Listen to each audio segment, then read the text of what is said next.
Welcome to the Great Detectives of Old Time Radio. From Boise, Idaho, this is your host, Adam Graham. If you have a comment, email it to us, box13@greatdetectives.net. Give us a call, 208-991-4783, and become one of our friends on Facebook.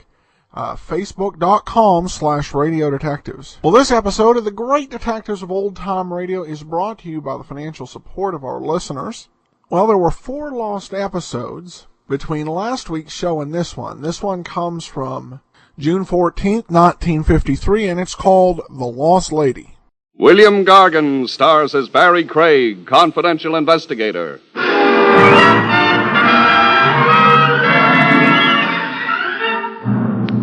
Buying yourself a murder can run into pretty big money, but after that, you've got nothing to worry about. The only charge for the chair you're invited to sit in is electrical.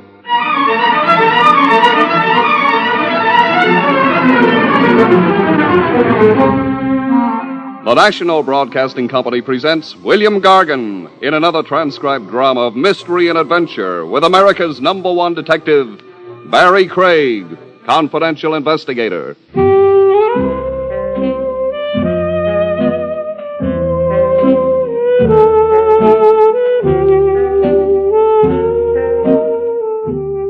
Barrie Craig speaking.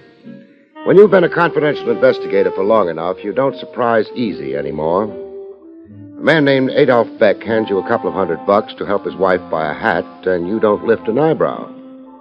You take the couple of $100 and you meet Mrs. Beck the next morning at the Beck apartment. Adolph's gone to work, but you don't miss him. Barrie Craig? Barrie Craig. Nice. Will you wait? Sure.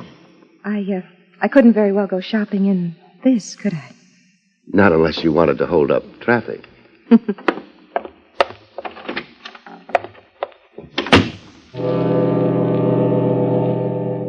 You wait while the lady changes into something that won't hold up traffic. You decide you're being overpaid. Given the chance, you'd watch Mrs. Beck even if there wasn't a nickel in it. Ready? Fine. You think traffic will be safe now? Sure. I don't know about myself, though. Oh, hold it. What? I'll take a look outside first. Oh. Well, the street looks normal. Let's go. Ah, it's such a lovely day. Yeah. But that's my car. Well, can't we walk? The shop's not very far. No. Well, all right, but... Safer this way.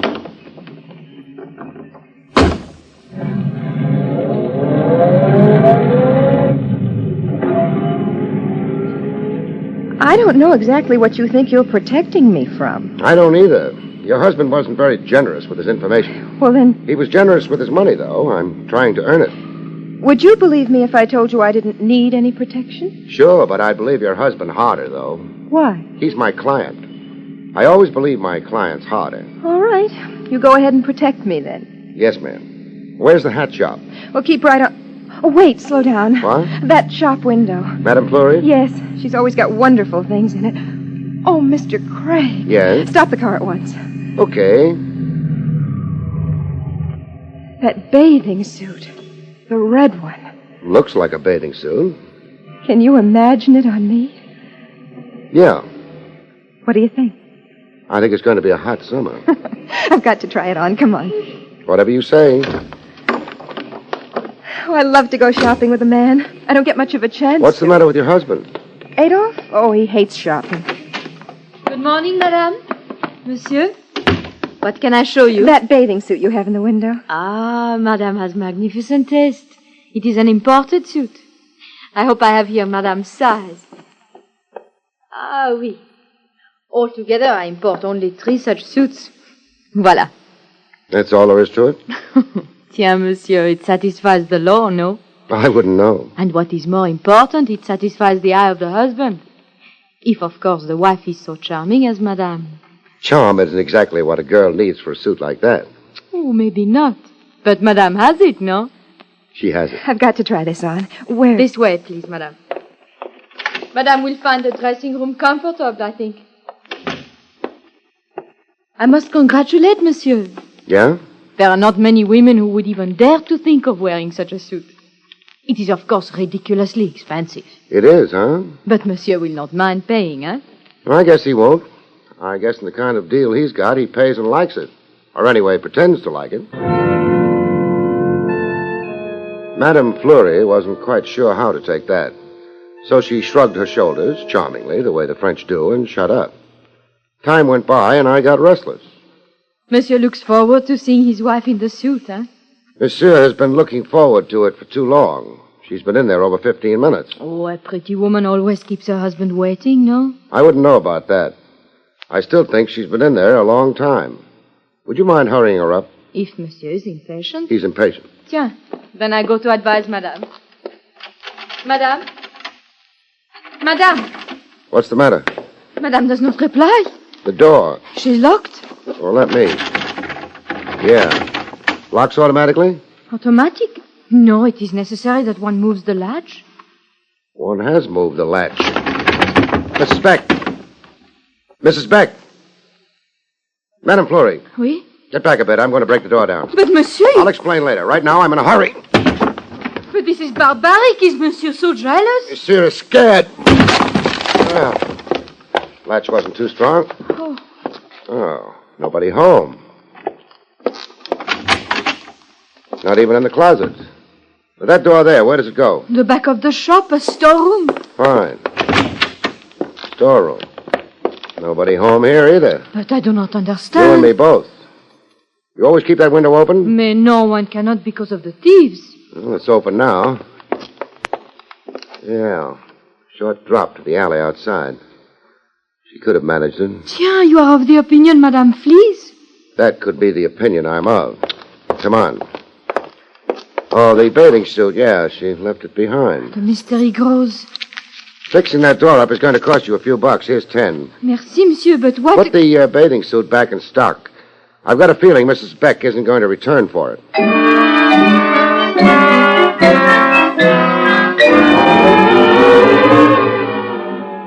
There was no occasion for yelling for the police.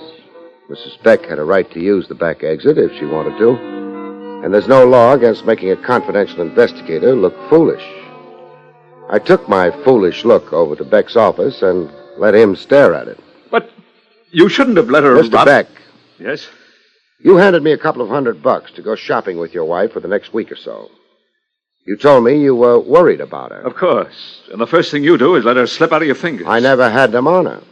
You didn't bother telling me my job was to act as her jailer. I assumed you'd realize that... The only thing I could realize was that you figured she was in some kind of danger. Well, maybe she is. Maybe someone No. knew...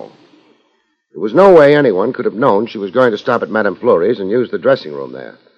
Her disappearance had to be her own idea. Yeah, perhaps you're right.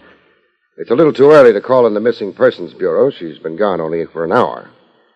But I know some of the boys downtown. They might stretch a regulation for me. No. No. I don't want the police involved. She may simply have returned home. She did it the hard way. Or if she didn't... Craig. Yeah? I want you to find her. Meaning you don't really think she went home? Wherever she went, you find her. The police do that kind of thing a lot better than a one-man outfit like me. I don't care. Okay, it's your money. But I'll need a few leads. Leads? Look, Mr. Beck, New York's a large place. Also, it's furnished with trains, planes, and buses, leaving it every few minutes. I've got to have some idea where she might be heading and why, or else I'm licked. I understand, but... We'll do it the hard way. Who was your wife before you married her? Her name was Lila Lorne. Lila Lorne. It sounds phony. It was her professional name. What profession? She sang. She was a club singer. Where'd she have her last date before giving it all up for a home and kiddies? She was singing at the Romany Rendezvous. The Romany Rendezvous. East 40s? Yes. Fine. Before marriage, your wife was a singer named Lila Lorne, singing at the Romany Rendezvous. Now, you tell me the rest. What rest? You know, somebody listening in would think I was working against you instead of for you. I had to drag this information out of you. Why? There's nothing wrong with a girl singing in a nightclub. Nothing to explain a disappearing act, either. You're shrewd, Craig. Isn't that why you hired me? I didn't think shrewdness would be necessary. The way you talk, people might get the idea you didn't want her found. I do. Okay, then what's the rest of it? Before Lila married me, she was sort of engaged to Eddie Myron. What does he do? Pitch for the Dodgers? He owns the Romany. Keep going. Well, Myron was very angry with Lila. And myself, I suppose. I've always been afraid that he might do something. That's why you hired me? Yes. Myron didn't grab your wife. Nobody did. That flight out of the back window at Madame Fleury's was both unscheduled and strictly her own idea. So I understand. Meaning maybe she decided money wasn't everything? Look here, Craig, this is terribly difficult for me. And I'm not helping. All right, I'll get started. Only one thing. Yes? Suppose I find her and she likes it where she is. All Beck had for that was a stricken stare. Didn't look good on him, and I didn't waste time admiring it. I got out.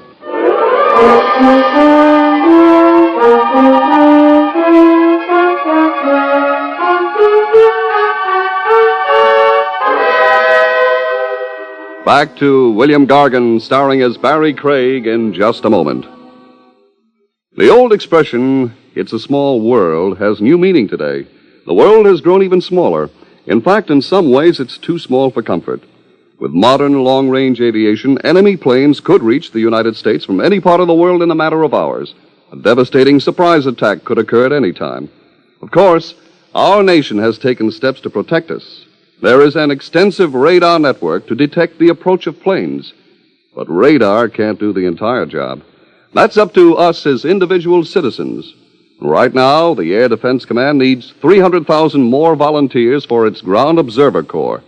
This Ground Observer Corps is made up of patriotic citizens who contribute a few hours of their spare time each week.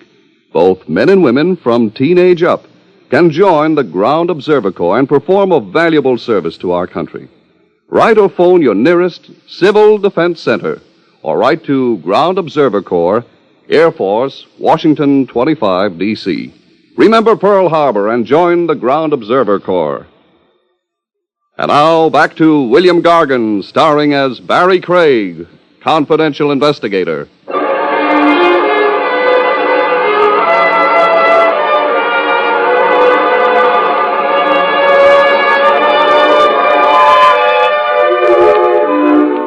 It was a little early for the Romany rendezvous when I got there. A handful of tourists were fighting the stakes and trying to believe they were living. There wasn't a gypsy around. Good evening, sir. I have a splendid table. Save it for the Iowa delegation. They're due any minute. I beg your pardon. Eddie Myron. Eddie He Myron? wouldn't be on public view. Lead me to him, huh? Mr. Myron is not in, sir. That sir must have hurt. All right, he's not in. You've done your duty like a nice little head waiter. Now take me to him. Hey, wait a minute. Careful, the gutter's beginning to show. What makes you so tough? Clean living. Well? You didn't mention a name. Oh, careless of me. Barrie Craig, how's that? Craig? Private Eye? Confidential investigator. More syllables, higher fees, class. Let's go, huh? Okay.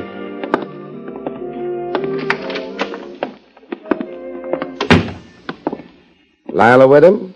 Lila? A friend of yours, Mr. Craig? Very good. Forget I asked. Yes, sir. Mr. Myron's office is down the corridor. You can see the door from here. Thanks. But I'll take the sap first. Let go. Sure, the better to... Now I'll take the sap. Thanks. I get so tired of being hit on the head. Don't say it. We'd both be shocked. You were a little obvious, friend, asking me to walk in front of you. Now go back to the dirty napkins, huh? I'll show you the... No. Okay. Craig's made another friend. What goes... Oh, I forgot to knock. I'm terribly sorry. Who are you? The name's Craig. I also forgot to shut the door behind me. Excuse me, Mr. Myron. Wonder if there's a lock. Yes. Now, I feel better. I'd hate to have anyone walk in while my back was turned to him. Got a permit for that gun? Got any authority to ask? No. No. That makes us even. No, it puts me one ahead. I got the gun. Some days I can't keep score worth a darn. Is this some fancy kind of hold-up? You wouldn't keep your dough in here. I wouldn't. But you mightn't know that. Barrie Craig. Do I stand and salute? You remember I'm a confidential investigator, which makes it unlikely I'm after your dough. Maybe I haven't got as high an opinion of investigators as you have. You're misunderstanding me, hurting my feelings. All I'm after is companionship. Mine? Lila's. Lila who? You took too long on that one, fella. All right. Your business has got something to do with Lila Lawn. The name's familiar. So's the lady. So what? I'm looking for her. Here? Know any better places? Sure. Try the Beck residence. I already have. Well, then we both don't know a thing. I don't know a thing. You do. What makes you think that? I tossed Lila Lawn's name in your head waiter's lap. You tried to toss this blackjack at me. Oh, that wasn't very nice of him. He missed. How does he feel about it? Painful. Well, I hope it doesn't show too badly. I wouldn't want the place to get a bad name. We're getting away from Lila Lawn. I haven't been near her in months. That's why your head waiter was so sensitive? I could pry it loose from him. Okay. Maybe I could use you on my side. Maybe even I might need you. Oh, yeah? Yeah, I got a call from Lila early this morning. First time I'd heard from her since she got married. Must have been a surprise. And it was even a pleasant surprise. She wanted me to meet her. She was upset. Beck was running short of money? Well, Beck, it seems, was running after another blonde. That's what Lila said. Yeah, that's what she said. She wanted me to meet her up in Creekdale. What's Creekdale? Well, I got a kind of cottage up there. It's maybe an hour out of the city. She wanted you to meet her up there this morning? You agreed? I agreed. I drove up there. The cottage was there. And Lila? No. Well, I hung around for maybe a couple of hours. Then I started thinking. Somebody was playing me for something. I made fast time back to town. I worried. Boyle, that's the head waiter you tangled with, got his instructions. He'd been with me all day in the apartment. Why are you breaking down and telling me all this? Well, partially because Boyle lost his head when you mentioned Lorne. That wouldn't make him a good witness. And partially because I don't even know what I was being set up for. I'd like you to find out. I've already got a client. Beck? Yeah. What's your job for him? Finding his wife. Well, that won't have to conflict with anything I want you to do. One client at a time is all I can handle. But if I find out anything that might interest you, you'll hear from me. Or maybe from the police. That was thrown in to worry him. He was already worried, but maybe not about the right things. Even at that, he was ahead of me. I didn't even know what the right things were.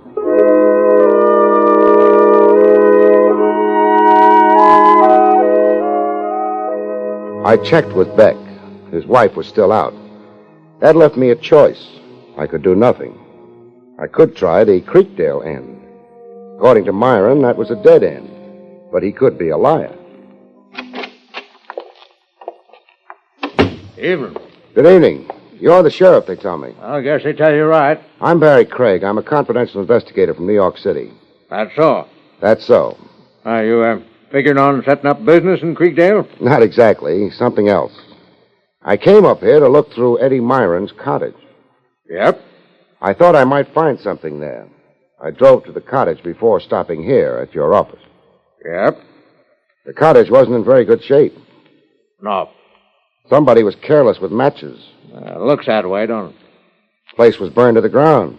When did it happen, Sheriff? This afternoon. I don't know the exact time it started. Couldn't have been later than 12 or so. Any ideas about why it started or who started it?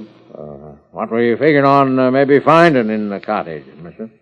Something that might lead me to a lost lady. That's so. What might her name be? Lila Lawn, perhaps. Or more recently, Mrs. Adolph Beck. Yep. Come along, son. Okay.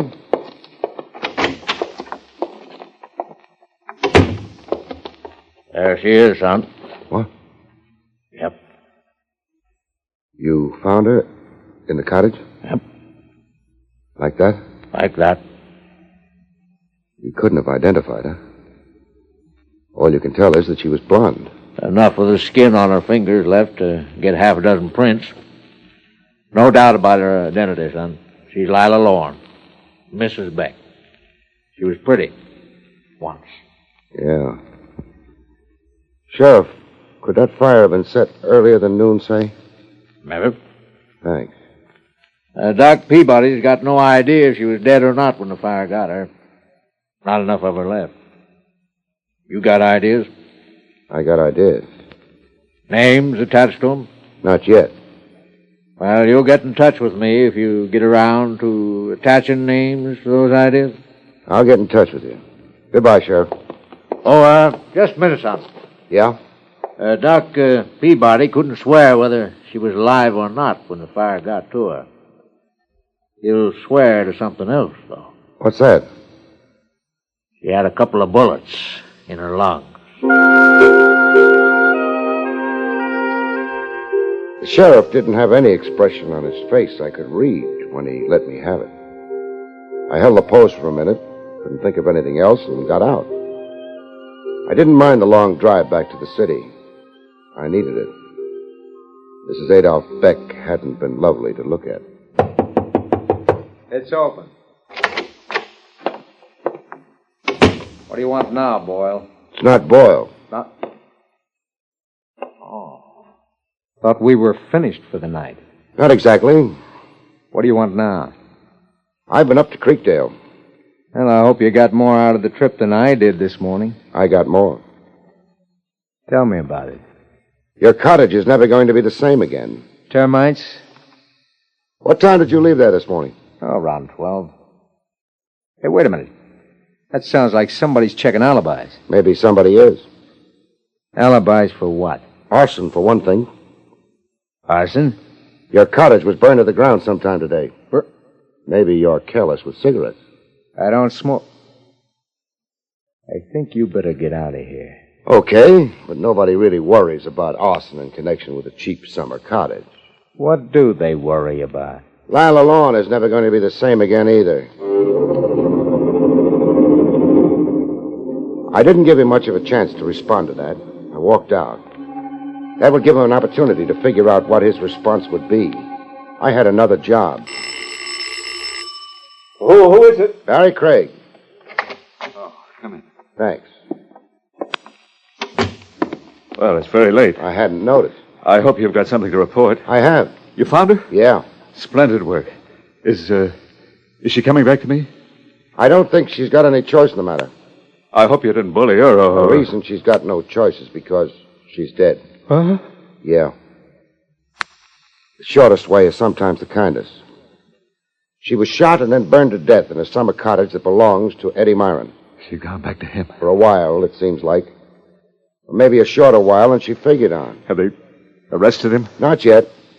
But they'll get around to it once they tighten up a few things. The way it goes, your wife ducked me this morning, phoned Myron, and met him at the cottage shortly before 12. Uh-huh. What happened and why right after that, we don't know for sure. What we do know is that Myron headed back for the city sometime after 12. And sometime after 12 is also when the cottage started burning. Oh. Then it's not really proof, though. No. That's why Myron's not under arrest. He's a suspect. You could be one, too. Me?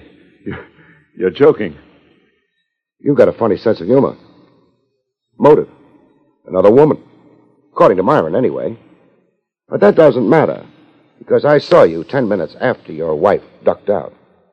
I spent time with you. You couldn't have made it up to the cottage in time for the shooting and the burning. Not after I left you. Oh, then you were joking. Just showing you how tricky these things can be. Anyway, the main reason I came was to tell you my job's over. Your wife's been found.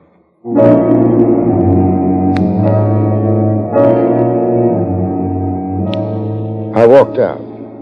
He didn't see me to the door. Loved her, hated her. The fact that she was dead meant something to him.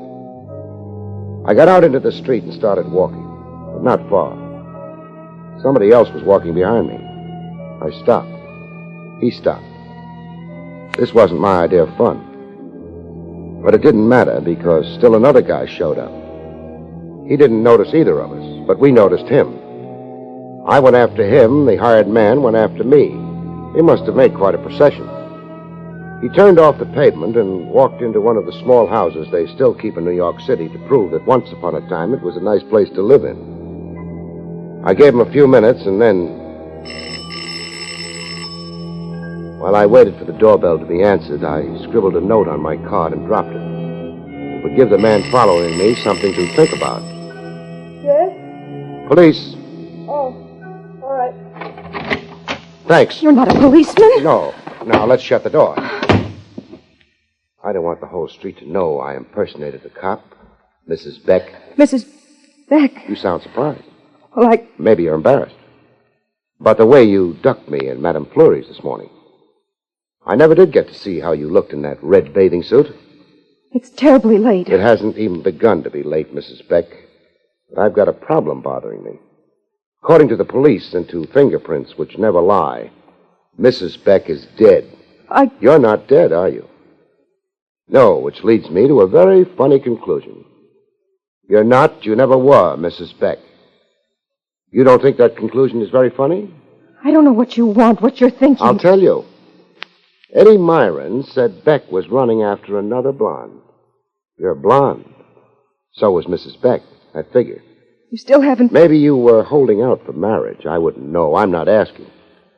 But Beck decided he'd have to get rid of his wife. He overheard her make a date with Eddie Myron. She was scared, I guess. And so he went to work. He got hold of me, hired me to go shopping with his wife. He got hold of you, got you to pretend you were his wife until he could duck up to Creekdale, kill his actual wife, wait till Myron had left the cottage in disgust, and then set fire to her. Why, that's silly. He got back to the city by 12. You were still alive then, according to what my testimony would have to be. Then you disappeared. So I think Beck couldn't have killed his wife. But he did. You prove it. I'm not doing anything. Myron put himself at the scene of the murder at the time of the murder, with no alibi. If he'd killed the girl, he wouldn't have done that. Therefore, the rest of his story has got to be believed. That leaves you. I followed Beck here. If you turned out to be someone I'd never met before, fine. Beck's in the clear, but you're not. So what else do I need? Killing, Craig. Finally came out of the woodwork, Beck. Why don't you introduce me to the lady who's going to hang with you? Excuse me, they don't hang you in New York. Stop it! Stop it! I didn't know about his plans to kill Lila. He just told me it was a gag for a divorce. Hey, that's not bad. Any jury with men this side of senility on it will go for that. Beck, it looks like you take it alone. I don't take anything. I can take care of her. Only trouble is, Beck, Eddie Myron was worried about me. He trailed me to your place. He trailed both of us here. I dropped a note to him when I came in. Advised him to pick a good seat. He's outside that window. You're lying. I'll take care of you first.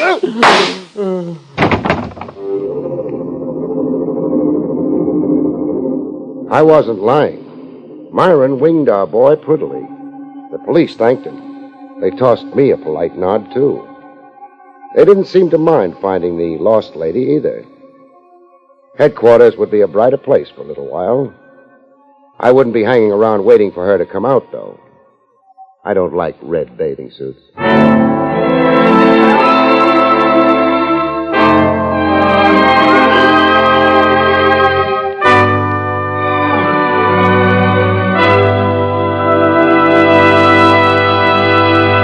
You have been listening to William Gargan in another exciting transcribed mystery drama from the adventures of Barrie Craig, confidential investigator.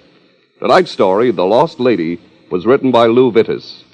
Next week, it's the strange story titled The Jade Bracelet, about which Barrie Craig has this to say. Next week, an imported picture bride finds that marriage is murder when her future husband-to-be connives to make her set up housekeeping in the state penitentiary. Good night, folks. See you next week.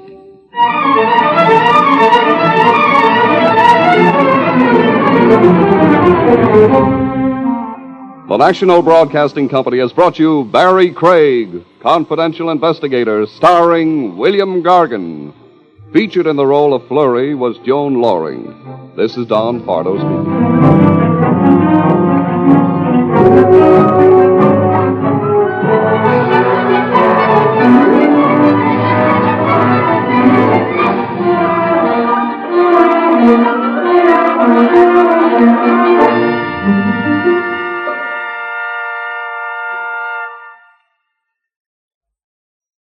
Tonight, enjoy Meet the Press on NBC.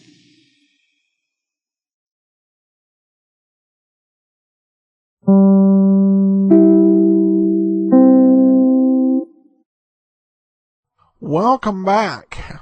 I may have missed something, but I'm not quite sure how the lady totally breaks Craig's client's alibi. Because if I'm understanding correctly, the fire still started after Craig met with his client, which shouldn't change the equation all that much. The only difference, it would seem, would be that the calculation for the client killing his wife wouldn't be included because she was already dead. But other than that, the detail was pretty good. I do have comments here. This one comes from Matthew via email. He says, "Well, Adam, I'm emailing you about the great lineup you have on your program now. I start my week with a hard-boiled Barrie Craig, and I move on to sweet Miss Matson. Next, I get hit with So Intense detective work by George Valentine, then some great deductions from Sherlock Holmes, and I finish my week with a great action-packed expense account. All these shows deserve 5 stars. Keep up the fantastic work. That's even reaching the younger generation. I'm 16 years old from Tennessee." Well, thanks so much for listening, Matthew, and I appreciate you listening to us over there in Tennessee. That will actually do it for today. We'll be back tomorrow with the aforementioned Candy Matson. In the meanwhile, send your comments, box 13 at greatdetectives.net. Follow us on Twitter at Radio Detectives. And give us a call, 208-991-4783. But from Boise, Idaho, this is your host, Adam Graham, signing off.